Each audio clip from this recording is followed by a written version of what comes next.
Hi guys, I'm back with another video.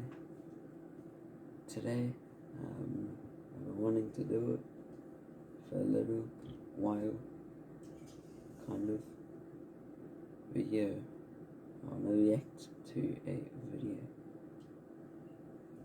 on YouTube. So yeah, let's get into it.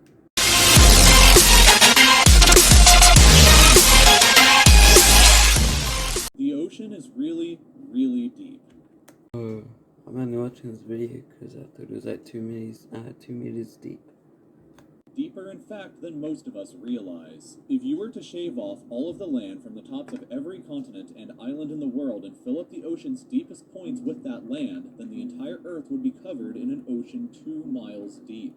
3/4 of our planet is already covered in water, though, and it goes a lot deeper than just 2 miles. Let's start with a sense of scale. This dot right here is the size of an average human. This slightly larger dot is the size of an elephant, and this is the size of the largest ship ever built, the Knock Nevis. With that in mind, let's start going underwater and see what we find out. The first milestone is at 40 meters below the surface, which is the maximum depth allowed for recreational scuba diving. A little further down at 93 meters is where the wreck of the Lusitania was discovered, which is interesting because the Lusitania itself is 240 meters long, which means that it sank in water shallower than it is long, so if the ship was standing on its stern or bow, it would be sticking out of the water.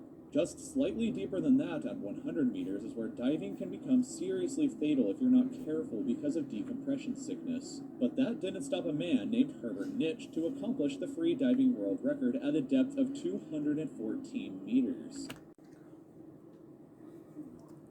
This guy is crazy.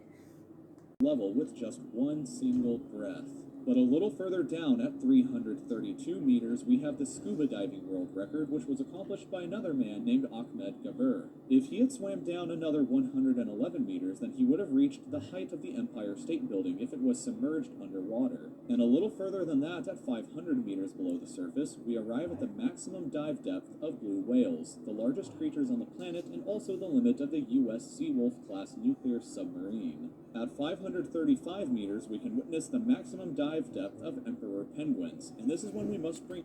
I mean, penguins go deeper than blue whales. At this level below the surface, the water pressure exerted on a person, or the penguins, would be roughly equivalent to a polar bear standing on a quarter. So further down the depths, at 830 meters, would be the height of the Burj Khalifa in Dubai, the tallest building in the world. Once we hit 1,000 meters below the surface, we begin to enter the scary zone. Light from... Ooh, the scary zone. Must be so scary.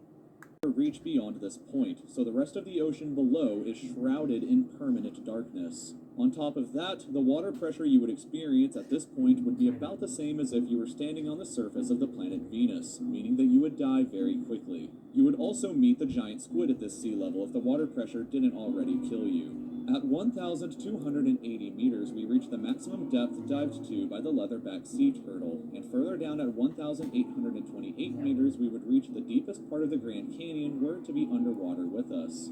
Down at 2,000 meters, we start to encounter some of the more terrifying sea creatures, like the ominously named black dragonfish, a carnivorous beast with a stomach that doesn't allow light to be emitted through it, meaning that since we're in total darkness underwater at this point, the only way you would ever see this thing is with a Oh god, that's so scary.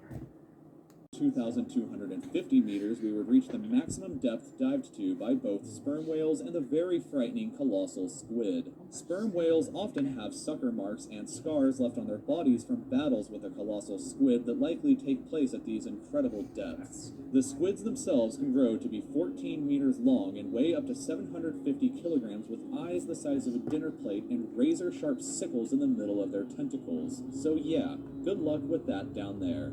Way further down at 3,800 meters, we can find the wreck of the RMS Titanic. And a bit past that, at 4,000 meters, we start to enter the abyssal zone of the ocean. Wait, the abyss?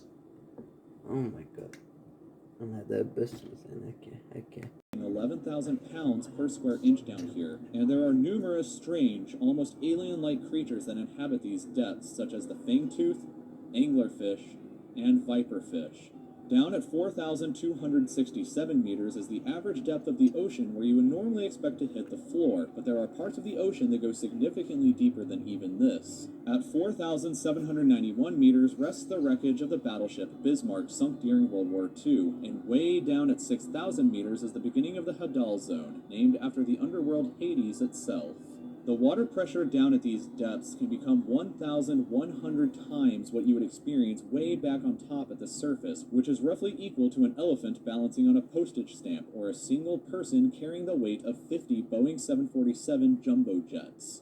Down at these depths, you would be crushed immediately without any outside protection, but life still exists down here in various strange forms. At 6,500 meters, we reach the maximum depth that the DSV Alvin can dive to, a popular research submarine that helped to discover the Titanic.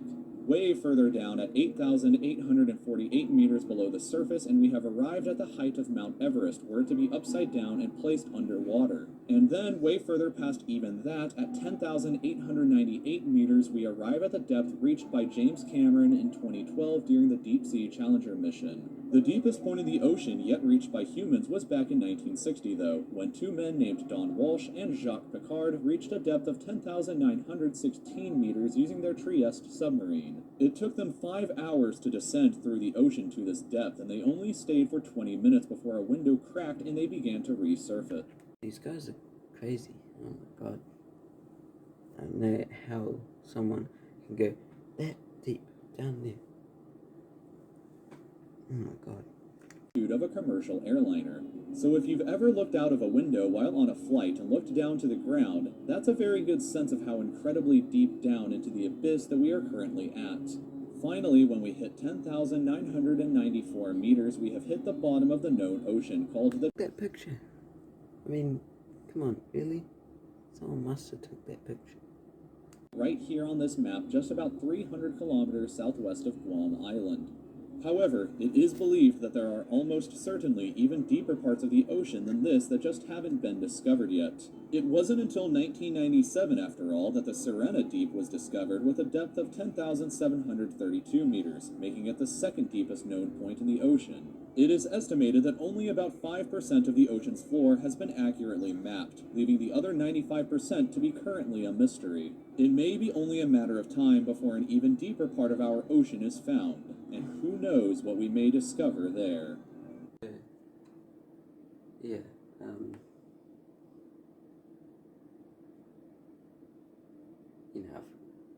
Oh my god. I don't know. Anyways, yeah. Subscribe.